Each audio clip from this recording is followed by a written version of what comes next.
Assalamualaikum warahmatullahi wabarakatuh.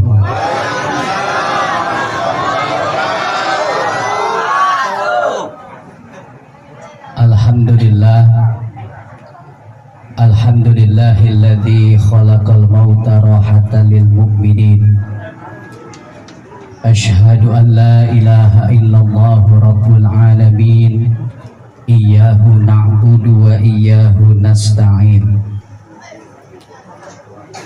Wa asyhadu anna Muhammadan 'abduhu wa rasuluh al-mab'utsu rahmatan lil alamin.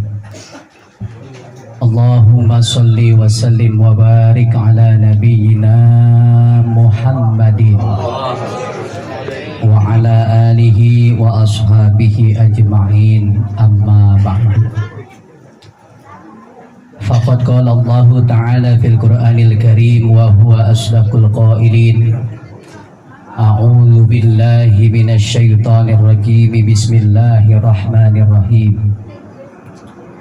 Kaifa takfuruna billahi wa kuntum amwatan fa ahyaakum thumma yumitukum thumma yuhyikum thumma ilaihi turja'un.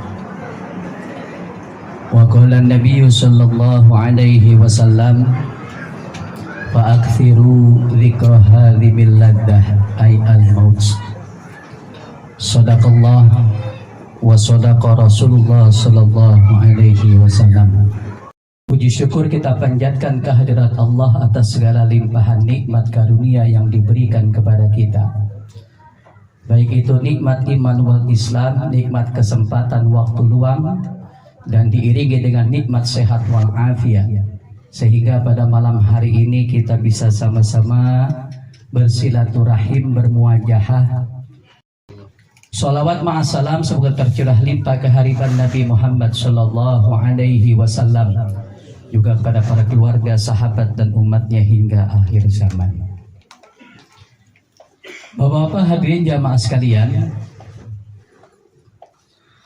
kita ini pada malam hari ini mendapatkan sebuah keberuntungan karena kita bisa hadir ke tempat ini. Apa keuntungan buat kita yang hadir? Bahwa pada malam hari ini dengan peristiwa yang kita sama-sama hadir malam hari ini, yaitu dalam rangka kita memperingati 3 hari wafatnya saudara kita, adalah merupakan sebuah peringatan buat kita. Peringatan apa? Bahwa siapapun kita, mau orang kaya, mau orang miskin, mau orang pintar, mau orang yang tidak pintar, mau orang kaya, orang miskin, yang tinggi, yang kecil, semuanya kita ini bahwa kita harus senantiasa sadari bahwa kita pasti bakalan menyusul almarhumah. Kita hanya sedang menunggu jadwal kita masing-masing. Yang ada di sini termasuk saya, semuanya sudah tercatat dan terjadwal bahwa siapapun kita pasti bakalan mengalami yang namanya kematian seperti yang dialami oleh almarhumah. Nih yang ada di sini nih, kira-kira bakalan mati nggak ini? Mati. Rakyat mati, pejabat mati, orang kaya mati, orang miskin apalagi. Dan ketika kematian itu datang kepada kita, tidak ada kabar dan beritanya. Apalagi nih sekarang lagi musim Pak, mati berjamaah. Musim belum lama no saudara kita di Cianjur mati berjamaah 300 orang lebih. Masih ada 24 orang yang belum ketemu. Kematian adalah merupakan sebuah kepastian buat kita, tetapi dari kematian yang pasti itu Allah rahasiakan 3 dari kematian kita. Yang pertama, Allah rahasiakan waktunya. Kagak ada kita yang tahu, profesor sekalipun yang memiliki IQ yang tinggi tidak bakalan tahu kapan dia bakalan mati menghadap Allah Subhanahu wa taala. Tapi mati adalah pasti. Yang kedua, Allah rahasiakan dari kematian kita adalah tempatnya. Kagak ada kita yang tahu di mana tempat kita bakalan mati kembali menghadap Allah Subhanahu wa taala. Yang ketiga yang Allah rahasiakan dari kematian kita adalah penyebabnya. Oh, penyebab kematian saya sakit Pak Ustadz. Belum tentu orang yang sakit mati. Kagak sedikit Pak orang yang sudah sakit bertahun-tahun, makan, minum, seluruh aktivitasnya sudah dilakukan di atas tempat tidur. Bahkan yang ngurusin udah bosen, udah bolak-balik rumah sakit, berbagai macam pel dan obat diminum, sampai gini hari masih belum mati juga.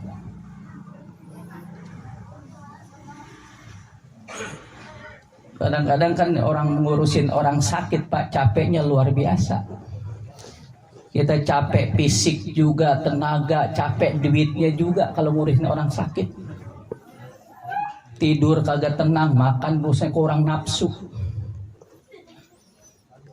Tapi kalau anak yang sakit, orang tua yang ngurusin, itu orang tua ikhlas, rela, banting tulang, peras keringat, siang jadi malam, malam jadi siang, kaki jadi pala, pala jadi kaki, nyari biaya, nyari duit, nyari obat, supaya anaknya bisa sembuh dari sakitnya.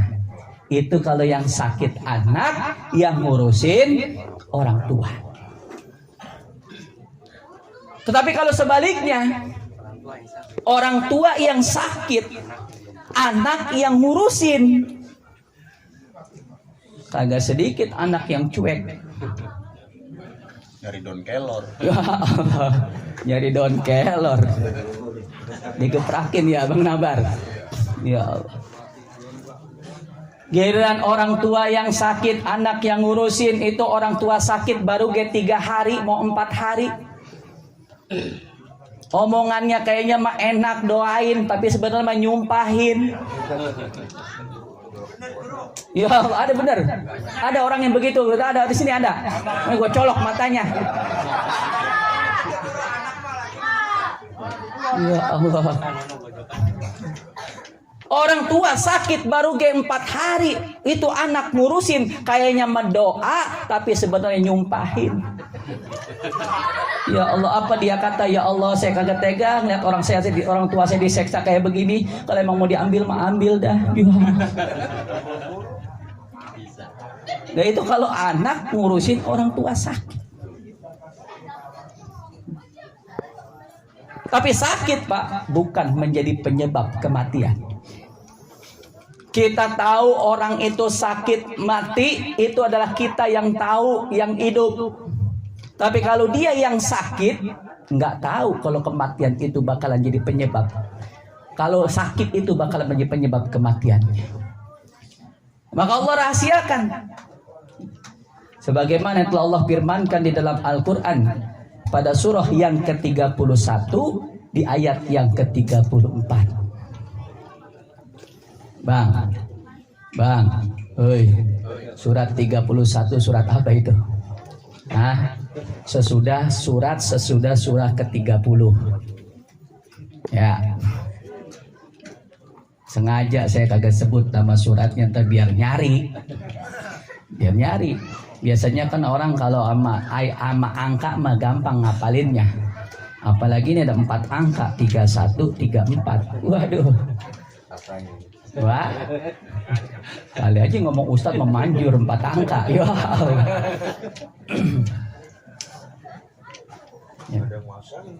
Ada yang masangin. Allah Subhanahu wa taala berfirman dalam Al-Qur'an surat 31 di ayat yang ke-34. A'udzubillahi minasyaitonir rajim. Wa ma tadri nafsun madza taksibu goda. Tidak ada seorang pun yang tahu, kata Allah, apa yang bisa dia lakukan buat hari esok.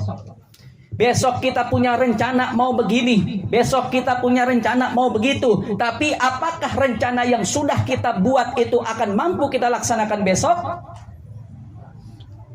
Ya Allah Pak, itu orang Pak yang pada pergi, yang pada naik pesawat itu, pada seneng di pesawat. Besok dia bakalan begini, karena ada kunjungan kerja ke daerah anu. Itu di pesawat yang dia pikirin adalah besok dia dapat tender, bahwa besok dia akan tanda tangan kontrak naik pesawat bareng-bareng. Pak, dia rencana kayak begitu, pesawatnya kagak mendarat, lah hilang, kagak ketemu. Ya Allah. Dulu lagi pesawat Sukhoi itu baru uji coba, pilotnya luar biasa bangga karena dia nyobain pesawat baru Sukhoi yang begitu sangat amat bagus, teknologinya canggih. Dia seneng, tapi dia nggak tahu rupanya itu adalah pesawat baru sekaligus pesawat terakhir yang pilot itu kendarai. Pesawat Sukhoi Pak tahu Pak, yang nabrak Gunung Salak. Pesawat baru habis hancur berkeping-keping. Itu yang jadi penumpangnya ada 34 orang, termasuk supervisornya. Itu nggak ada yang hidup, mati berjamaah. Ya Allah, kematian itu kata Allah, wa ma tadri nafsun madza taksibu goda. Tidak ada seorang pun yang tahu apa yang bisa diperbuat untuk hari esoknya. Kita sudah berencana A, kita sudah berencana B, tapi kalau Allah berkehendak lain, fa idza jaa ajaluhum la yastakhiruna sa'atan wa la yastaqdimun. Kalau sudah datang waktu ajalnya, maka tidak akan ada yang bisa memberhentikan itu semua. Nggak bisa maju, nggak bisa mundur. Allah cabut hari itu, maka akan Allah cabut melalui perintah Allah yang diberikan kepada malaikat maut. Wa ma tadri nafsun fi ayyi ardin tamut, dan tidak ada seorang pun yang tahu di mana dia bakalan mati menghadap Allah Subhanahu wa taala. Kita nggak tahu apa penyebab kematian kita, tapi mati adalah merupakan sebuah kepastian. Maka karena kematian adalah merupakan sebuah kepastian, kita harus nantiasa ingat bahwa siapapun kita pasti bakalan mati. Inilah pesan Rasulullah Sallallahu Alaihi Wasallam dalam sabdanya riwayat Imam Ahmad. Qala Rasulullah Sallallahu Alaihi Wasallam, fa'akthiru dzikra hadhimil laddah. Perbanyaklah oleh kalian mengingat pemutus kelezatan kenikmatan dunia, yaitu kematian. Jadi kita suruh banyak ingat mati Pak. Suruh banyak ingat mati. Bahwa siapapun kita bakalan mati, maka kita disuruh untuk banyak ingat mati. Maka ayo banyak kita mengingat mati. Dengan apa? Kita hadir ke tempat acara seperti ini, kita diingatkan bahwa kita bakalan mati. Maka setelah kita ingat mati, maka nikmat hidup yang Allah berikan kepada kita hingga saat ini akan harus kita gunakan, semuanya berorientasi kepada kematian kita. Mati memang hal yang biasa Pak. Kita kadang-kadang ada dengar annalillahi wa inna ilaihi rajiun, kita nggak pernah merenung ketika diumumkan di masjid-masjid, di musolah-musolah dengan kata-kata innalillahi wa inna ilaihi rajiun, telah berpulang ke rahmatullah Fulan bin Fulan. Kita anggap itu remeh. Ah, mati mah biasa. Ya orang kalau kagak hidup ya mati. Iya, mati memang adalah merupakan yang sesuatu yang biasa, tapi proses kematian itu adalah merupakan sesuatu yang sangat luar biasa. Ketika sakaratul maut Pak, jangankan modelan kayak kita, modelan kayak Rasulullah Sallallahu Alaihi Wasallam, Sayyidul Anbiya wal Mursalin. Ketika sakaratul maut, Siti Aisyah tidak tega melihat Rasulullah sakaratul maut. Itu modelan Rasul yang dosa sudah diampuni oleh Allah Subhanahu wa taala, yang maksum, tidak akan ada dosa pada Rasulullah. Surga sudah pasti, ibadahnya banyak, kebaikannya banyak. Tapi begitu sakaratul maut keluar keringat dingin, Bahkan Aisyah sampai enggak tega melihat Rasulullah ketika sakaratul maut. Itu modelan Rasul, apalagi modelan kita. Ibadah kita bisa dihitung, kebaikan kita bisa dihitung, sodakoh kita apalagi. Kita Pak, namanya ibadah kita ibadah yang pas-pasan. Sodakoh kita sodakoh yang pas-pasan. Kebaikan kita kebaikan pas-pasan. Masuk surga kita belum tentu. Masuk neraka sudah hampir pasti. Hisab kita masih menegangkan. Tapi kita masih nyantai-nyantai, leha-leha ketika kita diberikan kehidupan dunia oleh Allah Subhanahu wa ta'ala. Ketika kita diberikan kehidupan dunia oleh Allah Subhanahu wa ta'ala, sampai gini hari kita masih bisa menghirup nafas, itu artinya Allah masih berikan kesempatan kepada kita untuk bisa memperbaiki kualitas diri kita di hadapan Allah Subhanahu wa ta'ala. Allah Subhanahu wa ta'ala sudah dengan tegas menyindir kita semua, Pak. Menyindir kita orang-orang yang diberikan kehidupan oleh Allah di dunia ini dengan umur yang panjang, tapi tidak mampu kita gunakan untuk bermuhasabah, untuk berintrospeksi evaluasi diri, tidak mampu kita gunakan untuk mengisi kehidupan kita ini dalam rangka menggapai kebahagiaan akhirat kita kelak di hadapan Allah. Di dalam Al-Quran pada surah yang ke-21, di ayat yang pertama, Allah Subhanahu wa ta'ala berfirman, a'udzubillahi minasyaitonirrajim, iqtaraba lin-nasi hisabuhum wa hum fi ghaflatin mu'ridun.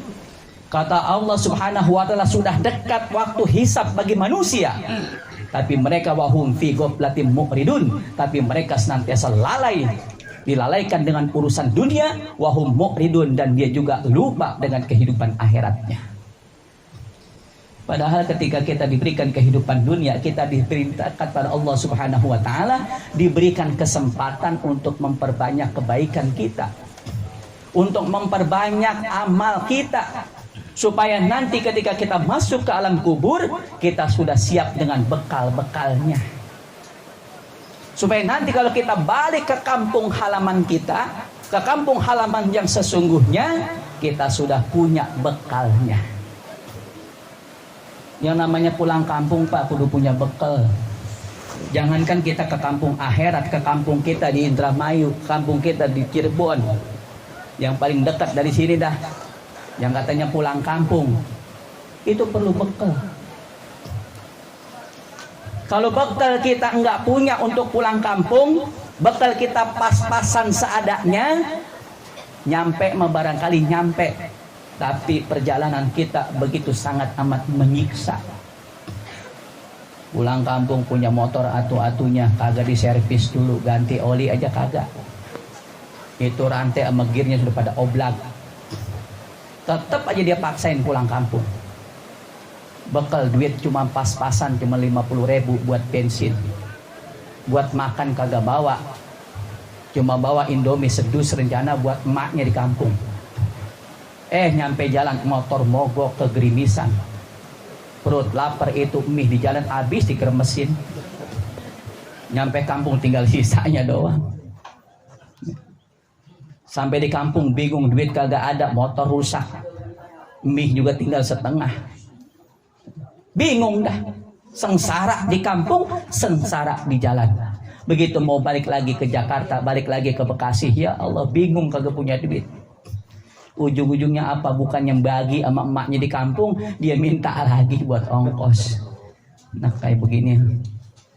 Ya Allah, ini orang tua kita kalau tahu kita gedenya bakalan begini, kata dia apa? Lu kalau tahu bakalan begini, lu dari kecil gua pites lu. Gua elam pakai telur putu. Dipites. Makanya Pak, banyak yuk. Kita diberikan peringatan oleh Allah Subhanahu wa ta'ala. Kita diberikan peringatan dengan peristiwa yang menimpa saudara kita di sini. Kita diberikan peringatan untuk senantiasa ingat bahwa kita bakalan mati. Bekal apa yang sudah kita punya untuk kita kembali nanti menghadap Allah Subhanahu wa ta'ala. Paling tidak Pak, kita senantiasa beristighfar kepada Allah Subhanahu wa ta'ala. Karena siapapun kita manusia namanya, kita pasti ada salahnya, ada lupanya, ada alfanya. Namanya kita manusia, tempatnya salah dan lupa. Orang yang terbaik di antara kalian, kata Rasulullah, bukan orang-orang yang tidak pernah melakukan perbuatan salah, tapi orang yang baik di antara kalian adalah orang yang menyadari akan kesalahannya, kemudian dia beristighfar, bertaubat, memohon ampunan Allah Subhanahu wa taala, dan mengganti seluruh keburukan-keburukan yang dilakukan dengan kebaikan-kebaikan yang dia lakukan. Maka kita diberikan kesempatan hidup oleh Allah Subhanahu wa taala. Mari kita banyak istighfar. Istighfar maknanya kata ulama ada dua. Yang pertama, istighfar itu maknanya adalah, hakiki maknanya adalah bahwa kita memohon ampunan Allah Subhanahu wa taala, sekaligus kita mohon bimbingan Allah Subhanahu wa taala untuk agar kita mampu menutup keburukan-keburukan yang pernah kita lakukan, dosa-dosa yang pernah kita kerjakan. Jadi ketika kita beristighfar, kita memohon ampunan Allah Subhanahu wa taala, sekaligus kita menutup aib masa lalu yang pernah kita lakukan. Makna yang kedua dengan istighfar adalah bahwa kita diberikan oleh Allah Subhanahu wa taala kesempatan untuk memperbaiki diri kita di hadapan Allah Subhanahu wa taala, sehingga ketika nanti begitu kematian datang kepada kita yang kita kagak tahu kapan di mana tempatnya, maka insya Allah dengan istighfar kita, Allah akan bimbing kita bahwa kematian kita akan Allah tempatkan di tempat yang baik, bahwa kematian kita akan Allah tunjukkan pada jalan yang baik, sehingga mati kita mati dalam keadaan husnul khotimah. Makanya jangan ditinggal tuh istighfar. Makanya kita setiap habis sholat kita baca istighfar. Ya, yang sholatnya jamaah,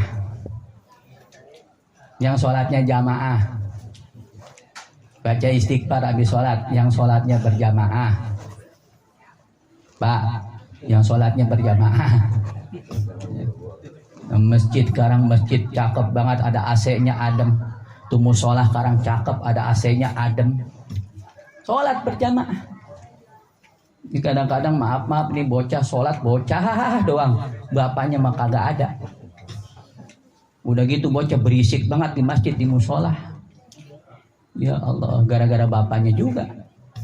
Bapaknya pulang kerja jam 5. Tuh bocah disuruh mandi dah. Mandi, udah sore. Begitu habis mandi bocah pada bercanda di rumah berisik. Diomelin sama dia.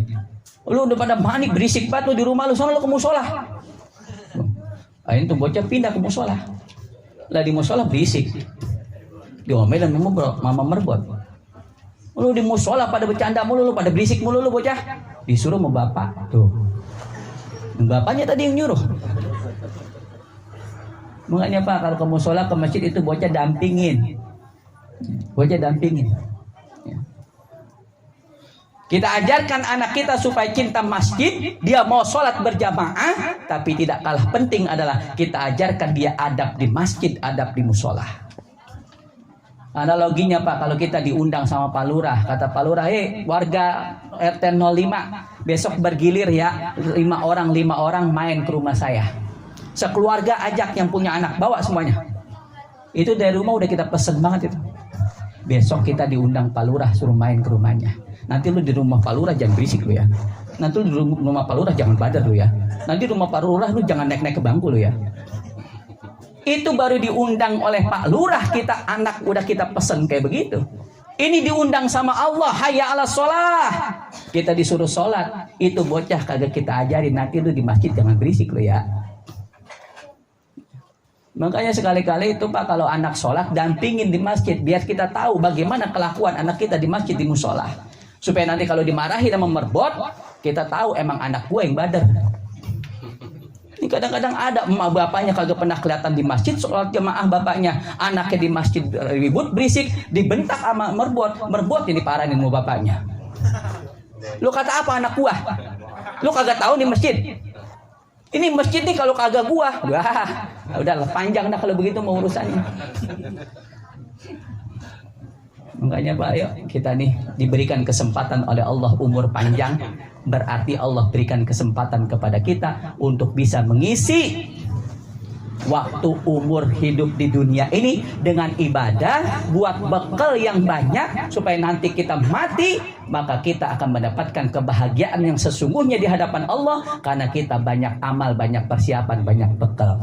Semoga kita bisa mengambil hikmah dari peristiwa yang terjadi yang menimpa saudara kita ini sehingga kita bisa terus memperbaiki kualitas diri kita di hadapan Allah Subhanahu wa taala. Mari banyak kita mengingat mati, bahwa siapapun kita pasti bakalan mati, maka carilah bekal untuk mati kita. Silakan cari dunia karena sekarang kita hidup di dunia, tapi sebagian kecil dari yang kita miliki di dunia ini kita gunakan untuk kebahagiaan akhirat kita kelak di hadapan Allah Subhanahu wa taala. Semoga Allah berikan kekuatan iman Islam kepada kita semua. Allah bimbing kita dengan hidayah dan taufiknya sehingga kita bisa terus memperbaiki kualitas diri kita. Hari ini semoga lebih baik daripada hari kemarin, hari esok akan lebih baik daripada hari ini. Kalau ajal menjemput kita, semoga kita mati dalam keadaan husnul khatimah. Al-Fatihah. A'udzubillahi minasyaitonirrajim. Bismillahirrahmanirrahim. Alhamdulillahirabbil alamin. Arrahmanirrahim. Maliki yaumiddin. Iyyaka na'budu wa iyyaka nasta'in. Ihdinas siratal mustaqim. Siratal ladzina an'amta 'alaihim ghairil maghdubi 'alaihim waladdallin. Ini dapat saya sampaikan. Mohon maaf kalau ada kata-kata yang kasar, karena saya makhluk kasar, bukan makhluk halus ya. Jadi omongan saya agak kasar, mohon dibukakan pintu maaf yang seluas-luasnya. Yang benarnya datangnya dari Allah. Jadi kalau saya ngomong benar, itu berarti dari Allah Subhanahu wa taala. Jangan protes sama saya, protes sama Allah. Dipecat jadi manusia, jadiin kodok tuh. Ya. Wallahu muwaffiq ila aqwamit thoriq. Nasrun minallahi wa fathun qarib wa basyiril mu'minin. Akhiru kalam, wassalamu alaikum warahmatullahi wabarakatuh.